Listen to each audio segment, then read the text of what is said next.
Oh, hi there, hi there. Greetings, Pathfinders. I'm your host, Dustin Knight, and welcome to another edition of Infiknight Reviews. Tonight, we're interviewing the lead author of Kitsune Golarion, a copper bestseller on Pathfinder Infinite, Alexander Augunas. First, I do Hi, need to. everybody. Hi.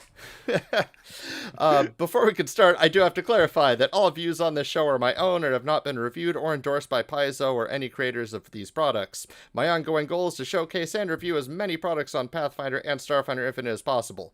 If you have any requests for products I haven't already given a thorough review, please feel free to contact me on social media or shout out here at chat.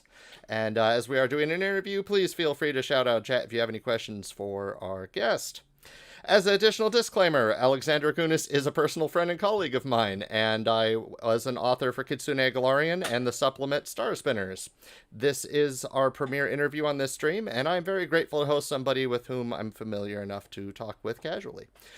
If everyone's ready to start the show, we shall go on. That's a very fancy way of saying this is the most biased show on Twitch right now. Right? Very, very, very. But I gotta admit, if we had never met and I saw a product called Kitsune Golarion Foxfire Adepts, I would still buy it and review it and host it on a show. Well, if we had never met, I don't know if I would have made this. So, congratulations, you brought it into the world. Oh, Well, I mean, because that's kind of like where this product came from, right? Dustin runs a Pathfinder Second Edition game that me and a couple of our friends play, and I made a character who uses the Foxfire feat as the only way that I will let that character attack if I can help it. And that's kind of like where the idea for this archetype of like people who are just really good at throwing the little fox fireballs at people came from. So this might not have happened if I wasn't in that game. right, right. But you've been a Kitsune advocate for a long time, longer than I've even been playing Pathfinder. Uh, Yeah. yes.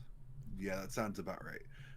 I made my company, which is everybody. Well, back then it was called Everyman Games. We changed to Everybody Games in 2017 or 2018. And back, then I had made like two products, and I had done an interview with another group. They're called Nerdarchy, and they asked me what I really wanted to do, and I was like, well, I really want to do a Kitsune compendium. Just give them all the lore and fluff because a lot of times the auxiliary ancestries don't get as much love, they don't get as much focus as the core ones. So I was like, I'm gonna do it. And then they're like, well, when are you gonna do it? And I was like, when am I gonna do it? And so then I went home and I stared at my computer and I was like, when am I gonna do it? And then the next day I went into my library and got every single book on Fox, not just Kitsune, but like Fox mythology across the world. And I was like, when am I gonna do this? And then a couple months later that book came out, and it I don't want to go ahead and say it was like the best selling PDF I ever did, because that's probably Unchained Fighters, but it was definitely one of the more popular ones. It would random back when PAIZO still had their top 10 third-party products sold on their website each week thing. The Kitsune of Golarion, or not Kitsune of Golarion, Kitsune Compendium would just randomly pop up like out of nowhere. Like I remember one time it was kind of a slow week, and like a couple people found the book all at the same time, I guess. So like it popped up as number 10 on that list, and I'm like, oh, that's great. My product's relevant. Oh, that's not good. This was a really slow week for 3PP because like, can I check the sales? Oh man, that's great. Um, So first thing I want to talk about is yes, you are is this book we're reviewing tonight, Kitsune Golarion Foxfire Adepts. This is being released today, right? Yeah, I clicked the go live button like 15 minutes before we started, so it should pop up on the drive through RPG Pathfinder Infinite, like hopefully by the time this review is over. Anybody can Excellent, have a excellent. Foxfire Adept. Awesome. So can you tell me something about this cover? Because I've already seen people when I was advertising this show tell me how much they love this cover. You know how I mentioned that this product wouldn't have happened without your campaign? This is a picture of my player character in that campaign, Hiyori, being taught how to use Foxfire by his mother when he's like 3 or 4 years old. I think a lot of Oh, times, okay.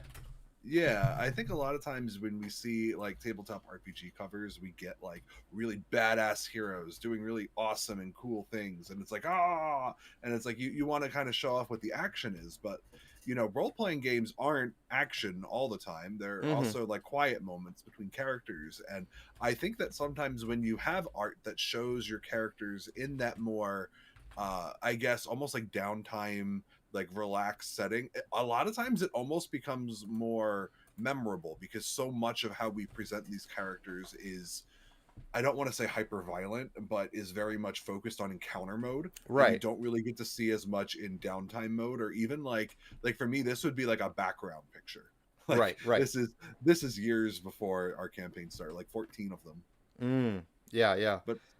But this piece was drawn by Carolyn Rocha Bastos. She is gorgeous. She actually drew the picture that I'm using as my screen behind me as well. Okay. She is incredible. She's probably one of my favorite artists that I work with. She does very good with emotion, like this poor gnome right over here, just looking like she's absolutely upset. Let me move that out so people can see for a second. There we go. Oh, they can't. Oh, they can't see the gnome. Now they can see the gnome. Now they can see the gnome. Yeah, now you can see this gnome. Like, she's the best. And then like there's a little like baby brother in the corner who's dressed up because they're playing adventurer, and the baby brother is dressed up as the party rogue. But he's like 1, 2, and he's really not old enough to play, so he's just chewing on that toy sword over there. And then meanwhile, Kirshen's in the background with like a toy sword chasing his friend who's dressed up like the dragon. And he's really into dragon slaying. It's probably not a safe game to be playing. If I was, I'm trained as a teacher, so like if I saw this on the playground, I'd be like, you put that trash can lid down and you go, and you not hit that boy with a wooden sword, please. You can't see it in this clip off, but that shield he's carrying is absolutely a trash can lid. Of course. The most effective of improvised shields. Oh, absolutely, every time. Oh man, and when your shield breaks, you need improvised shields, so that works. Well, listen, and it's a Pathfinder 2nd edition stream. Those shields break so often, you kind of just do need to just pick up the trash can lid and go for it. Exactly. Everyone loves extra shields. Yeah, and the downtime statement, totally true. I mean, I think it's something we're seeing more. I mean, we saw it in Strike the Thousands. There's a lot of focus on downtime and atmosphere, and it gives your adventurers something worth fighting for. It's actually funny you bring that up, because I started watching a actual play podcast of Strength of Thousands that's being done by Waffles Maple Syrup, mostly because their art has one of the characters as a Kitsune, and it's not just like I'm a red fox Kitsune, it's like I'm like melanistic. I've got like black and orange, and I'm like, cool. Oh, this is somebody who understands that foxes look more than just one way. Okay, I'm interested. I'm going to sit down and watch this. And I binged that whole series, and it's actually really funny. I'm on their Discord group too, and I was like, you guys did like 14 episodes that took like 28 hours of my life, and you guys had 2 combat stories that time. Sounds wonderful. The rest is all of them. It's not even them being at school and doing downtime. It's them just dealing with trauma, being literally trauma they brought to the game and trauma that they acquired during the game. It's quite a very fun podcast. I'm very excited for them to come back. They're coming back, I think, next week, like the first week of March. It's not next week, the week after. But I'm very excited to see them come back and do lots of fun things and get in trouble, because it's fun. You're right. Yeah. But before I go plugging other people's stuff too much, let's plug my own stuff. All right. So let's go through here real quick and do one of our reviews for Foxfire Adepts. How do I exist during this review? I've reviewed stuff on No Direction Beyond, but how do you want me to be? Well, I will ask you things as we read through this, and if you see something that sparks your interest and you think people would enjoy hearing about why something was created, or how it works, or how you envisioned it working, feel free to jump in. Oh, that's cheating. Everything interests me. I wouldn't write something that doesn't interest me. That's my number one writing secret for anybody who wants to be a third-party publisher or write for Pathfinder Infinite. Don't write for stuff that you're not into, because it's just going to be work at that point. That's true. That's very true. And if you're into it, there's bound to be other people who've always wanted to see it too. Yes, absolutely. Yeah. All right, but enough for motivation. Let's go. All right, so book starts off. We have Foxfire Lanterns. Yes. Yeah, a crucial part of the Kitsune culture, a gift from Daikitsu, a patron deity of the Kitsune viewed with reverence. They are lanterns that you can fill with your Foxfire, and you gave them a new equipment trait called Assimilate. Yeah, so the idea behind Assimilate is that if you have a piece of equipment with that, part of the requirement to make the item usable is to put something of yourself into it. And so for all of these items, you have to actually give up your ability to use Foxfire in order to activate the item, in order to charge it and invest in it, essentially. Okay. Yeah, so it's the core idea is that for all of them, you have to like be, I'm going to take my Foxfire and I'm going to put it in. And like while your Foxfire is inside the little lantern, you can't use it because you literally like put Foxfire in there. And that core concept, that Assimilate trait, where you're taking your fire and putting it away, and then like, you know, your fire is stuck in a lantern, so like stuff could happen to it. And that core idea is sort of where all of these items came from. Cool. And for those who don't know, Foxfire is a first level Kitsune ancestry feat that lets you hurl fire at people.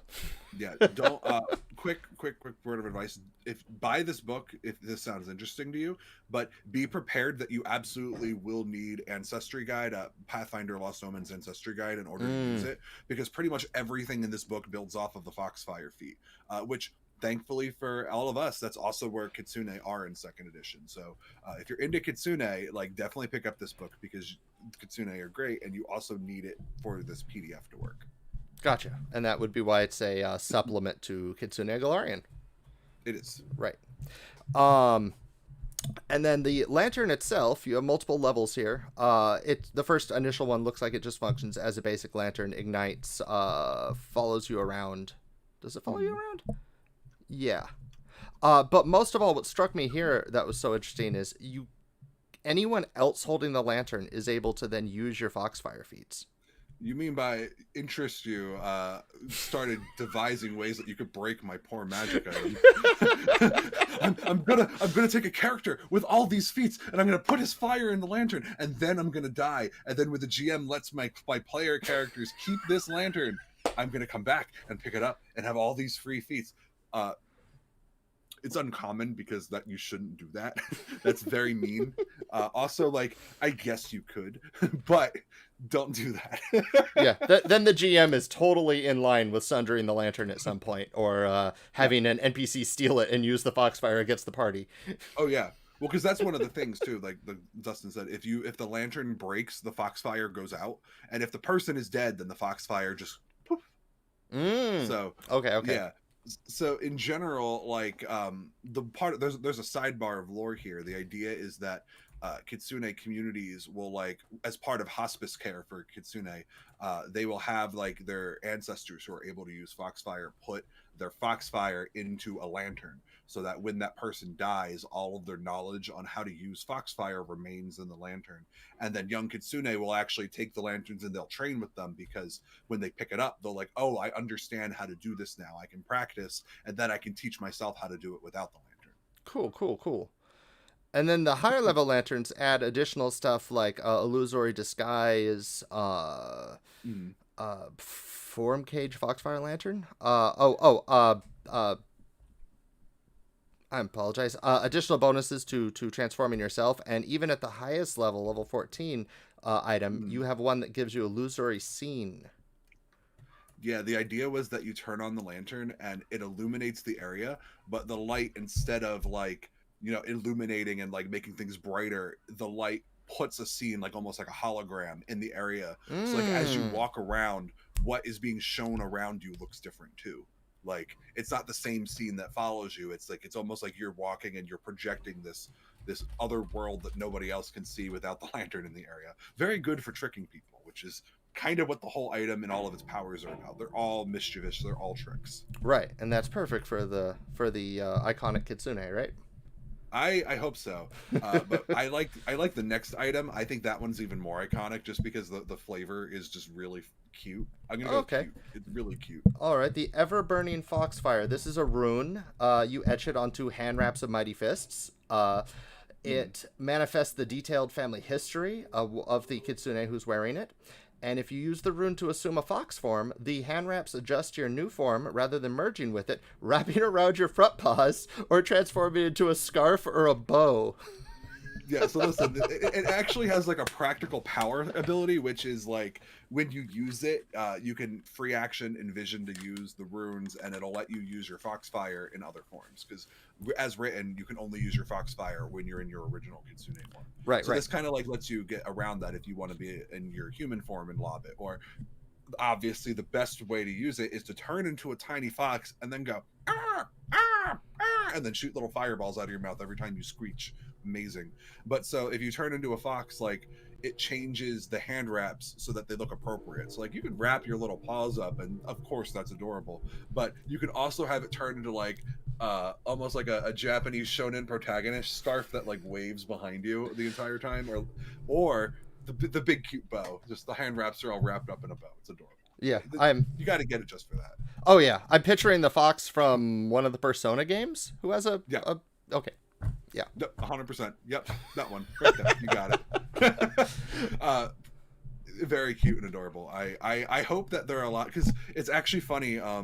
Minty Belmont is another PAIZO freelancer, and Minty has a oracle who does a lot of the Foxfire stuff too. And we were sitting down with the Fanged rune from Grand Bazaar, and we were talking about it, and then we were trying to figure out whether or not that rune works for hand wraps, because it basically says like you etch it on a melee weapon, and then when you assume the form, it like appears in your mouth. So we're like, what does that mean if hand wraps appear in your mouth? Also, like, it's an unarmed strike, so am I opening my mouth, screeching, and like my fist is flying out? And it says you hold the weapon in your mouth. So like, am I just holding my own disemboweled arm? Like, it was a really great conversation that ended up going to this probably doesn't work, so let's make a room that does let it work, and now this one exists. Awesome, and it's only 5 gold, so you could get that level 1. Yeah. Yeah, if I see that Duval from the podcast I mentioned over is watching, and so 5 gold is enough for you to go out and buy this rune with your Magambian stipend. You can just go and say, hey, teach, for my money this month, I'm just going to buy this one rune. I don't even know if Hideaki is a fox form Kitsune, because it hasn't really been said which form he has as his alternate form. He's been true form the entire time. But Duval says they're broke. Oh no, you're broke. No, I mean, the answer for that then is that you're gonna have to go rob that. Oh no. That market. Listen, it's fine. He's got it. It's good. Man, you're a summoner though, and you have a dragon summoner, Duval. How your dragon must not be happy. There's no coins for it to lay on, like, unless Eidolons don't need the horde. I don't know. That'd be an interesting conversation to have. Oh man. Oh no, they haven't given you money. You've been there for 3 days and almost died twice already. That's ridiculous. Give those kids money. But after the rune, we get to like the real meat of the right. The actual archetype, right? Yeah. So the Foxfire Adept, the only prerequisites is having the Kitsune trait and having the Foxfire feat, which you would probably have the Kitsune trait if you have the Foxfire feat. So yeah. I hope so. And it has a big list of additional feats. So just to go over these really fast, we got Warning Shot, Sneak Attacker, Snapshot, Slide Striker, Called Shot, Deflecting Shot, Monk's Flurry, Penetrating Shot, Trick Shot, Ricochet Shot, Scattering Shot, Dispelling Slice, Ricochet Master, and Unerring Shot. And just a note for everybody looking really fast through here, there are more than enough feats here that you could probably make like 3 Foxfire Adepts in a free archetype campaign, taking nothing but Foxfire feats and still not have too much crossover, if any. So not only that, the Foxfire Adept is very intentionally designed so that it is the gishiest archetype you could ever imagine. And what I mean by that is it mixes martial fighting with your Foxfire with magic. So like you could build your character so that you only take martial feats, and you're literally just like throwing your Foxfire all over the place. We haven't talked about the dedication feat yet, but one of the things that it does is that it lets your Foxfire count as a loaded ranged weapon for all of those feats that Dustin just talked about and we just talked about. And because it does that, you could be like, all right, Ricochet Shot normally lets me bounce my bullets off of the walls, but because I took that with this feat, I can now throw my Foxfire against a wall and it'll bounce off and hit somebody around the corner, ignoring their cover. And like you could do that as a martial character with this archetype if you want to. The other option is that this archetype features 9 focus spells that you get regularly as you level up, and you can also focus on magic and focus spells and just be like, all right, I'm gonna blow you up with my Kitsune Kamehameha wave. And I say it like that for funny, but that's absolutely in here. It's absolutely 100% a focus spell that you can take. There is a Fox Aura Kamehameha wave. I hope there is. And Fox Auras, yes, those are mentioned in the archetype dedication itself. So the archetype, it gives you dancing lights at will. But the main thing it gives you that you're going to want to take this for is you gain the 9 auras stance Fox Aura spell and a focus pool of 1 focus points. Standard focus rules, you have a charisma key ability score, and it's considered divine casting. It also allows you, it also automatically scales your divine spell casting. So if you're not a spellcaster when you take this, or if you're an arcane, primal, or occult spellcaster, your DCs won't remain at trained like they do in some other archetypes. So I do like that a lot. I'm actually having that problem right now with my Red Mantis. They're like level 14 or 15, and they're always going to be just trained in DCs, and it's not the best. But and you do need additional feats to unlock those higher level spellcasters. They're not specific feats, though. It's like you just take multiple adept feats. Like when you are level 12 and you have at least 2 other adept feats, you become expert. So I really like that design. Furthermore, whenever you gain a class feature that grants you expert or greater proficiency in a given weapon, you also gain that proficiency for unarmed attacks. That lets you use your Foxfire at whatever proficiency you need to with whatever weapon you have. It's going to make fighters really, really good for Foxfire. If you meet this requirement, as long as you're able to meet Foxfire unarmed attacks, you can make unarmed attacks instead of attacks with that weapon. Excellent. So yeah, this lets you do everything you want to do with whatever normal weapon you have with your Foxfire. I love the dedication because like it's this huge block of text that you could basically summarize as you get 1 cantrip, 1 focus spell with a focus point, and then everything else is just telling you like, all right, math wise, all of this text is only here so that you're relevant. Yes. Like you need to make sure these ranks go up, and the other feat just does that. Because one of the things that the spellcasting archetype dedications like wizard dedication or whatever do is they'll have like specific feats that boost your spellcasting benefits, and then those feats are the ones that up your trained rank and whatnot. But this archetype doesn't give spellcasting benefits.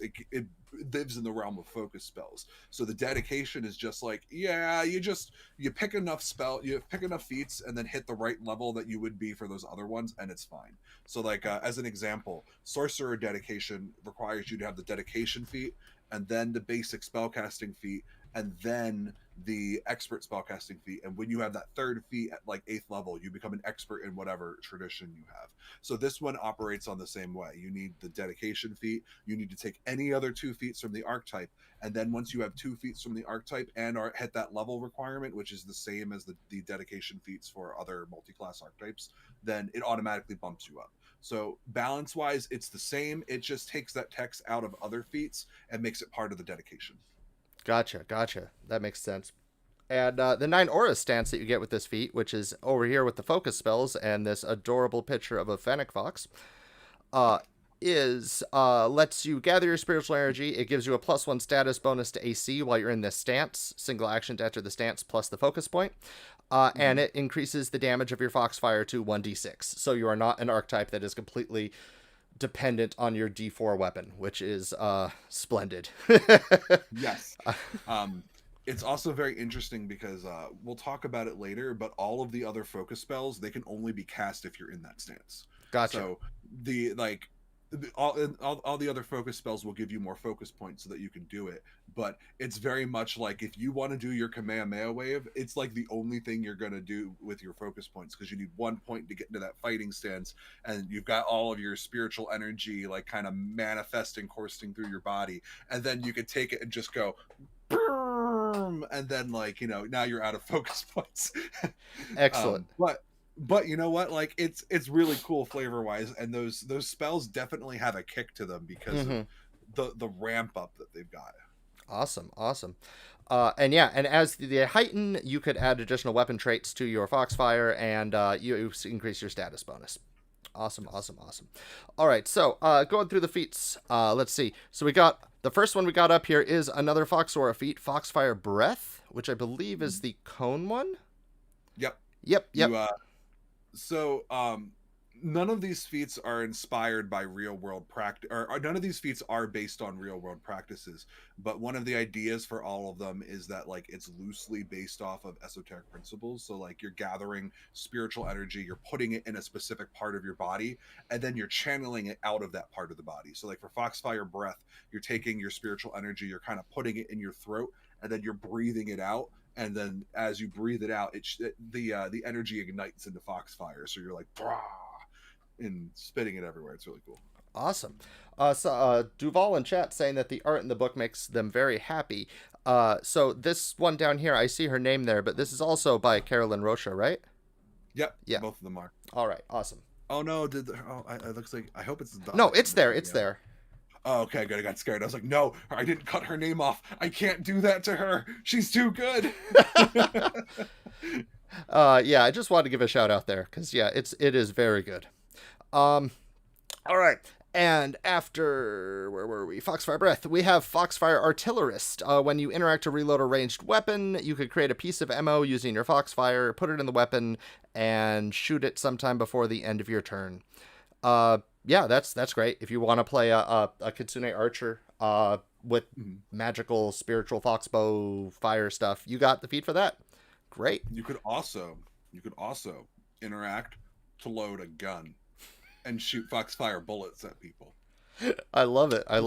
Just remember, you could do that. It's great. You could have a gunslinger. You could have him be the fox with no name, wandering the Deadshot lands, seeing evil, taking out his gun. He doesn't need no bullets. Boom, Foxfire, put it in. Boom. Super cool. Very cool. That would be like Duzahi Kitsune from Kitsune Golarion. Yeah, and I think so. Like, none of these feats are written in a way that says you have to be a member of one of those ethnic groups. Mm-hmm. But like that one that I just mentioned, all of them are kind of inspired by the work that you and Joan and Sky and Ruvaid did in the original Kitsune of Golarion. So like it's designed to build on those ideas. Awesome. 2 feats from now, you're going to talk about one that's inspired by the Kitsune of Kazmaron. And Mark in chat just said, "What about siege weapons?" Which was my initial gut reaction when I first read this feat. I think the answer with that is like yes, but it doesn't change the actions to load the siege. Like it's not like one action in the siege weapon is like it doesn't change the type of interact action that you need to do. So I don't remember how many actions it takes to load a siege weapon, but Foxfire Artillerist doesn't have a action quality for it. So it just says you interact, which means yes, you can absolutely conjure a giant Foxfire cannon, a catapult like boulder, and put it in the thing and just catapult Foxfire at people. You can do that. It'll still take you the same number of actions, but there's nothing stopping you from making a Foxfire bolt ballista bolt and then loading it into a ballista and shooting it at people. Like these are all options. Right. But just know it doesn't make it any easier to do that because it's a lot of spiritual energy on your part. Excellent. But it's still really cool. I see. Be right back. Backpack, ballista, Foxfire loading over the course in a minute. All right. Yes. So Foxfire Encirclement, single action. When you imbue a weapon, you get to imbue a weapon you're building with Foxfire. The weapon does an extra D4 of the same type of energy as your Foxfire unarmed strike. Because Foxfire in the original Ancestry book lets you potentially do it with cold damage if you pick the right heritage. Yeah. And there are options in this book that'll give you even more damage types for your Foxfire. So a lot of them use that language, your Foxfire's damage type. Because this book does not assume you have fire, cold, or electricity. You might take the feat and get positive and launch like holy drawn from your soul bolts of Foxfire at the undead to, you can do it. Like, cool. Wouldn't that just be static from your tails? That's electricity. Oh, okay.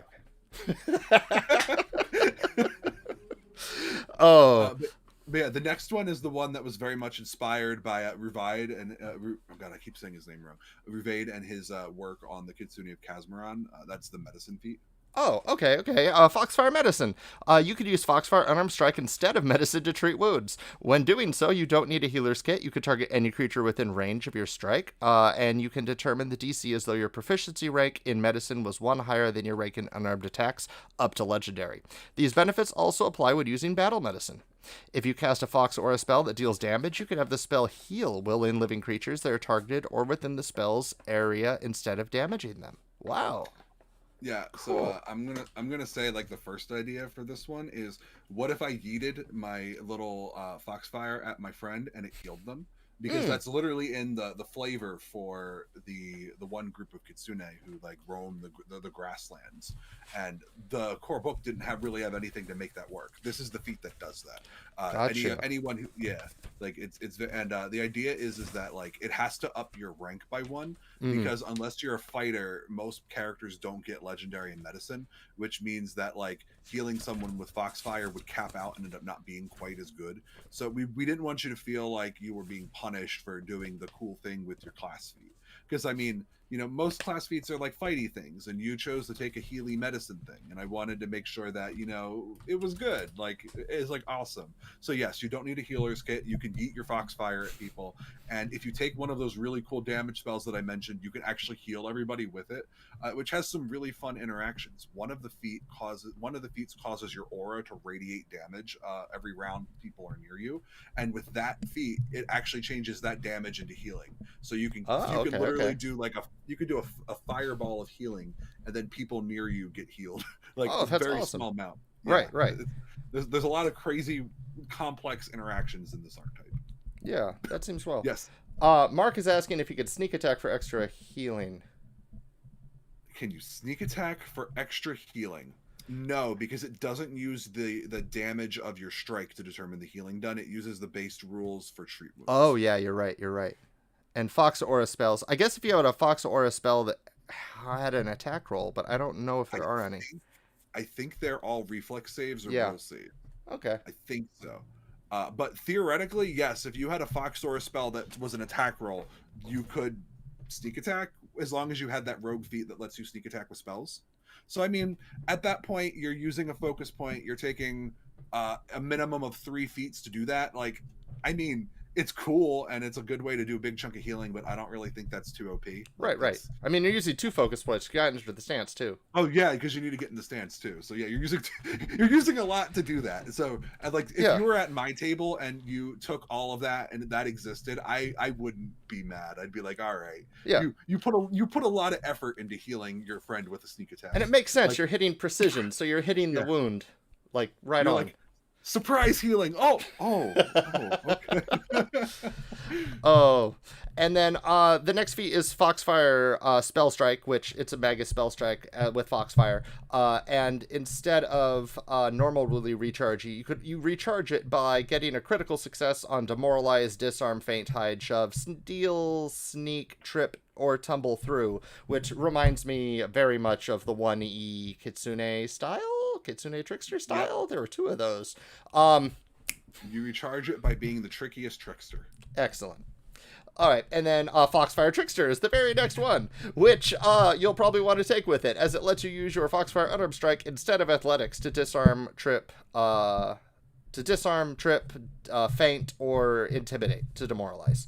And there's some other restrictions in there. It would lower your range to demoralize. It would increase your range to trip because it all becomes 20 feet because that is the range of your Foxfire. Yes. Yep. And if you critically succeed on fainting a foe, they become flat-footed against your Foxfire, as though your Foxfire were a melee attack. So it gives you a range feint too, which is nice. Excuse Yes. me, was that Kitsune on a jeep? Oh, yes, that is added the book for the Eversaga role-playing game. Yes, he's on a dirt bike. One of stepping out from this, one of my long term goals is to make my own role playing game, and the game is like a modern fantasy. The idea is that like there was an apocalypse like 300 years ago, and as a side effect of that, a whole bunch of technology from other places just kind of started washing up on this planet. So there are like junkyards where you can like find jeeps and stuff, and so you have these people who were not that technologically advanced, having to go through a rapid industrial revolution over the course of like a couple decades. Right. And you have things like that boy riding a Jeep. Or technically it's a dirt bike, but all things are Jeeps if you try hard enough and put two of them together. Right. Two motorcycles, Jeep, same thing. All right. Yeah, I have a Patreon I'll plug at the end where I do that, but I've been really bad about that Patreon because of issues with a Kickstarter book that I'm trying to get out. But that's okay. We're working on it. It's going good. I'm happy. Yes, excellent. All right, then we have Mesmerizing Foxfire. That lets you use fascinating performance with your Foxfire because shiny lights are pretty. That's We got Star Spinner Synergy. Oh, sweet. Oh no, why would I have put this here? Why could this feat that totally ties into one of Dustin's books be here? Don't know what you're talking about. Yes, this lets you you automatically gain the Star Spinner dedication as a bonus feat. And what else does this do? Oh, lets you treat your Foxfire Adept feats as Star Spinner feats, and your Shooting Star Unarmed Attack, which is what you get from being a Star Spinner, gains the Modular Weapon trait and associates with all the damage types you could deal with your Foxfire attack. It would be a very feat intensive build, but you could absolutely do take the Foxfire Kitsune feat, ancestry feat at first level, and then grab the dedication feat for this one, and then at 5th level you pick up the Star Orb feat. And then what you would do is you would grab Star Spinner Synergy at 4th level, and then the basic idea is that you take your Star Orb and you just start yeeting it at people, and then people go, oh my gosh, that hurts so bad. And now all of a sudden they're distracted. All of your Foxfire is agile, so it takes a lower penalty on the multiple attack penalty, and you just start chucking fireballs at them while they're trying to deal with the fact you just threw a rock at them. I love it. Thank you so much for putting that in. See, now I have to update my product with another feat. Yeah, but the difference is that you don't have room in that book. I've seen that book. I can make room. You're gonna have to make a new book in order to write new feats, and then you're gonna have to promote that book here, and that's how we'll just keep growing the library of Kitsune of Golarion. It'll just be an arms race of us constantly trying to one up each other with meme feats that are amazing and good and helpful. Right. All right. Foxfire Combatant. You gain access to the Foxfire Unarmed Strike critical specialization effect. When your attack roll with the Foxfire Unarmed Strike is a critical hit and gains the specialization effect, you deal 1d6 persistent damage of the same type as your Foxfire. So when you hit somebody, they light on fire. Or light on cold. I mean, yeah, it's like Frostbite in the new Pokemon game. Okay. Yeah, it's good. You got it. It'll be fine. Yeah. It'll be good. And yeah, everybody wants it. You just want to set people on fire sometimes. It's good. Yeah, it's all good. And Foxfire Sling, so it has one of the best critical weapon specializations, in my opinion, in the game. But other people might argue. But I really do like being able to stun people when you crit them. Turns out stunned is a really good condition. Oh, it's absolutely really good condition, but some people just want to watch their foes burn. Right. And for those people, this feat is here. Set them all on fire with love. Exactly. And incredible vengeance. Incredible vengeance. Oh, hey, look, it's the Kamehameha wave. The Kamehameha wave feat is up. Oh, Foxfire Wave. You ignite a beam of spiritual energy and launch it at your foes. You gain the Foxfire Wave aura feat, which does... here we go. Draw your spiritual energy from your spine, forming into a wave of energy that ebbs and flows. You do 66 damage to creatures in a 40-foot line or larger. And then, so you did that thing from Secrets of Magic, where you could spend additional actions to further power up your spell up to 2 rounds. So 2 actions, 3 actions, or 6 actions, let's call it. And if you spend all 6 actions, the damage increases, of course, because you're spending 2 full rounds casting this, and it pushes everybody away from you. Oh, sweet. Yes. They just go, woo! Woo! Usually they go to the end of the beam. It's like when Goku blasts Raditz, and they go, oh, and they fly away, and then everybody dies. It's good stuff. Good stuff. I don't feel bad about spoilering a how many years is that now? A 40-year-old anime? Is that right? Oh my gosh. Yeah. Well, I mean, Dragon Ball 40, Dragon Ball Z 27, 26. But yes, you're fine. Oh my gosh. Mr. Fox does a Goku and charges his Kamehameha away for 2 episodes. That's exactly it. Well, what I was thinking is that if you're Duval, you could have your Eidolon holding your enemy and like keeping them in melee, while Oh, you no! as the summoner stand in the back and go, "I'm gonna finish this. I'm sorry, my dragon friend." And your dragon friend is like, "It's okay. I have resistance to this." Boom. There you go. Oh, man. You mean you could have had a feat called Makanako Saparu, and you decided instead on something pronounceable? That was, I have no idea what you just said, but it sounded like it was pretty cool. Never mind. It's Piccolo's cannon had a really long name. All right. Oh, in English it's just special beam cannon. Yeah, no, in Japanese it's like Makanaka Saparu. Yes. All right. We'll move on. Limning Foxfire does exactly what you hope it would do with the name Limning Foxfire. The target you hit is affected by fairy fire. Great. It's necessary. It's needed. Makes invisible people visible. Awesome. Modular Foxfire. Oh, and you added in there that if you give them persistent damage, they will remain fairy fired until the damage ends, which that's great. That's perfect. You can again, like if with the previous feat, you can light them on fire, and then as long as they're on fire, the light will just keep showing where they are because they're still burning. It makes me disappointed that that's not default. It feels weird that you could light someone on fire and then not see them, but does the fire still produce light? Anyway, modular Foxfire. This one gives you the modular trait, and it lets you switch between 5 different energy types for your Foxfire: cold, electricity, fire, negative, or positive. Switching between the configuration that matches the type you chose with Foxfire is a free action and does not have the concentrate trait. Otherwise, you have to spend an action. Okay, that makes sense. So switching back to your original is free. It's like dropping a weapon, but everything else is like drawing a weapon. I get it. Oh, and you actually said that if you're a master at unarmed strike, switching between your configurations is a free action. Awesome. Yeah, perfect. That's great. You get better. Eerie Spellstrike, an Eerie Foxfire A. That lets you do spell strikes on spells that have DCs. So you can debuff people with your Foxfire, with your Spellstrike Foxfire Spellstrike. Yes. Yes, I wanted you to be able to throw a bestow curse at people with your Foxfire. That felt really appropriate. It really does. If you can't do that, this archetype has failed, and now you can. But you could even throw like a charm person at someone. I mean, sure, it's all the same thing. You probably wouldn't want to light them on fire though, or they might get a free save. They're like, "Ow, why am I hurting so much?" But it can't be that guy. That guy's my friend. That Hideaki guy is pretty cool. He would never light me on fire. Well, you made them warm for the rest of their life. Oh no. Foxfire Ball gives you Foxfire Ball Aura Spell, which is like a fireball, hence calling it Foxfire Ball. Yes, it's a pun on fireball. Also, it literally is fireball. Yes, it's great. Yes, fireball, and you could take 2 rounds to cast it if you want to charge your spirit bomb there. Yes. Fox Fireworks lets you have a splash. Oh, gives your splash damage to your Foxfire. That's awesome. I love it. Yes, because they're fireworks. They go poo, poo.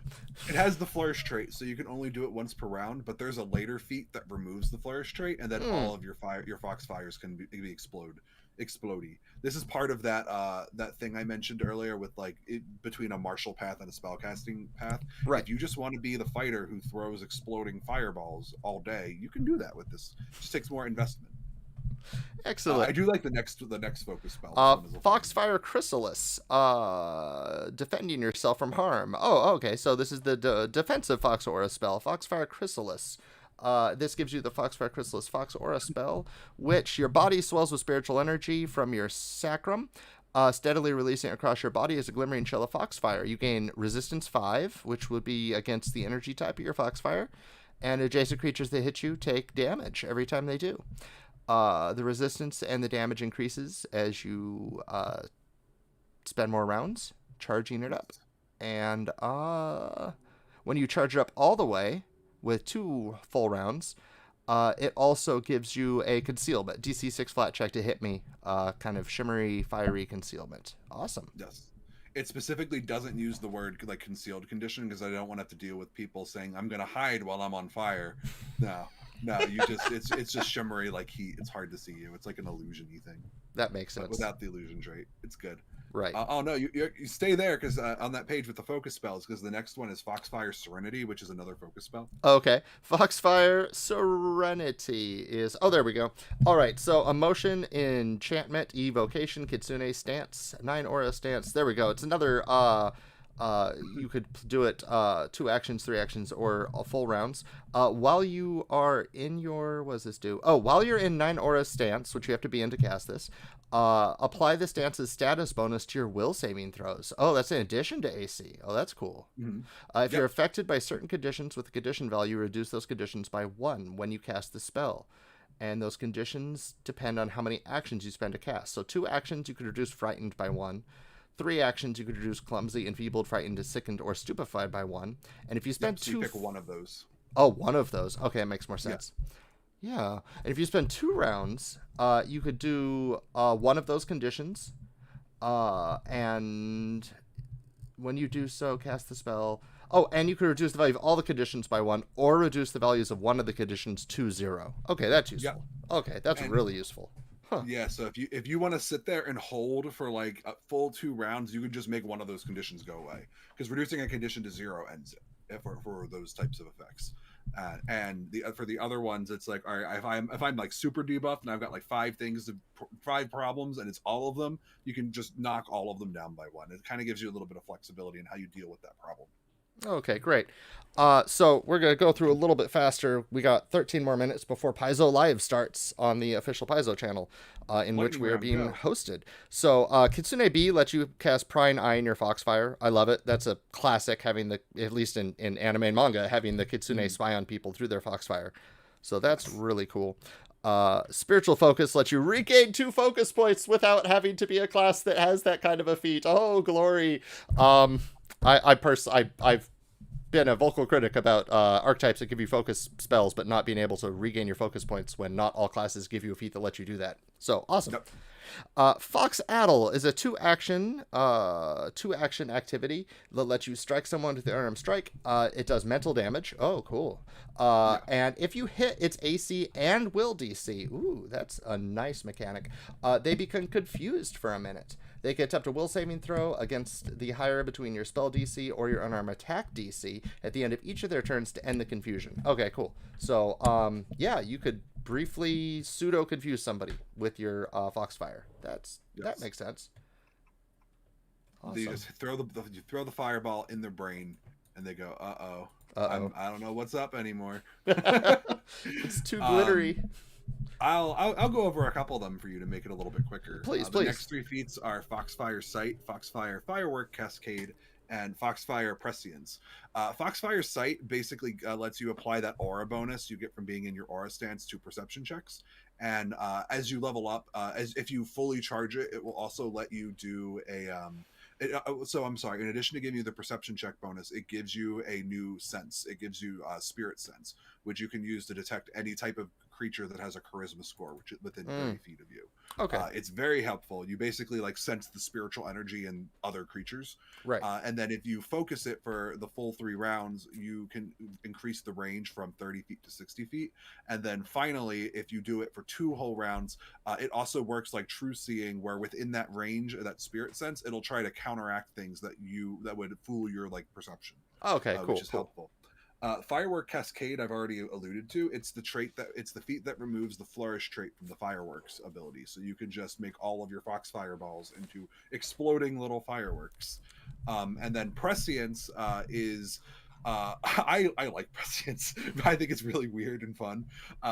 Basically, it's a spell that when you have this active on you while you're in the stance, if you were to roll a d20 and you either fail or critically fail, you can use your reaction to treat the result as being 1 step better. It's pretty it's strong. It's because you're basically like, you're seeing the future, you know what's going to happen. And you can only do it that 1 time if you do it for 2 actions. For 3 actions, you can do it twice during the spell's duration. And then for the final one, you also become immune. Basically, enemies who are around you while you're in your stance become immune to fortune effects, because you've seen the future and you know everything they're going to do to try and thwart you. So all of their fortune doesn't work against you because you've seen every possible outcome. It was actually really funny because I had a question for someone who was like, how good is this feat? How many enemies use fortune effects? The first answer is that if you're a GM and you're specifically if you're a player and your GM is doing any type of live show or any type of like, you know, you're on screen and like the audience can interact, GMs usually get villain points, and villain points are a fortune effect, so you can actually stop your GM from spending their villain points to do stuff to Oh you. no. But aside from just doing that, that ability also, there's about a couple of like 200 to 300 monsters in the game that have fortune effects as part of their abilities, and that spell just says no, you're not doing this to me. Excellent. For my friend Duval in chat, the Gremlin ability that makes you do all those rerolls is technically a fortune effect, if I remember right. Yeah, I think it is. Or misfortune, fortune. Yeah, but anyway, it's one of those two. yeah. So and this is a 16th level feat, so like it should be powerful. Yes. Yeah. Just turn off fortune. Your GM doesn't need it. Tell them to get good. And then the next feat I want to mention is Foxfire Rampage, which gives you the rampaging form Kitsune ancestry feat. I like that feat, but I don't know if everybody listening to this is going to agree with me. I get really bad use paralysis. I'm that person who will hold on to the hero point until the bitter end because I don't know if it's the right time to use that hero point. So giving me a once per day ability, you might as well just be torturing me, because I'm going to spend every round wondering if this should be the round that I use it. So what Foxfire Rampage does is that when you enter your 9 auras stance, you can spend an extra focus point on the stance in order to activate that feat without using its daily uses. You basically spend the focus point to trigger rampaging form. Yeah. I had that meme get like 700 upvotes on Reddit right now. I posted yesterday about people saving their hero points so long that they, just never spend them. Exactly. Yeah, I find a lot of times GMs just eventually just be like, "You have 3. If you want to reroll, I'll give it back to you right now. Just please reroll. just please take it. It's so bad." All right, spiritual resuscitation. It gives you breath of life but you could cast breath of life as an innate spell by spending a focus point. Oh, I love that. If any authors are watching this is how you cast spells that aren't focus spells by spending focus points. You say spell as an innate spell cast by spending a focus point. Okay, I just want to get that across because I see it in a lot of products where they'll go cast breath of life as a focus spell, and it's like kind of doesn't. This is really clean. I like that a lot. They regain points equal to the amount of damage you would do with your Foxfire instead of in addition to breath of life. Yep. Oh, okay, okay. Yep. It's good. You're gonna take all that life and you're gonna shove it in, because like breath of life by itself is only 4d8 healing, and is normally a 5th level spell that doesn't scale. Right. This is an 18th level feat. Right. Like right. 18th level enemies are gonna do more than 4d6. Like at this point, like the wizard is taking feats to get 10th level spells to cast wish. Like you could put a little extra healing on that breath of life. It won't hurt anybody. Right. Now it literally won't hurt anybody. Exactly. Now Foxfire Tail Wreath is the next Fox Aura spell.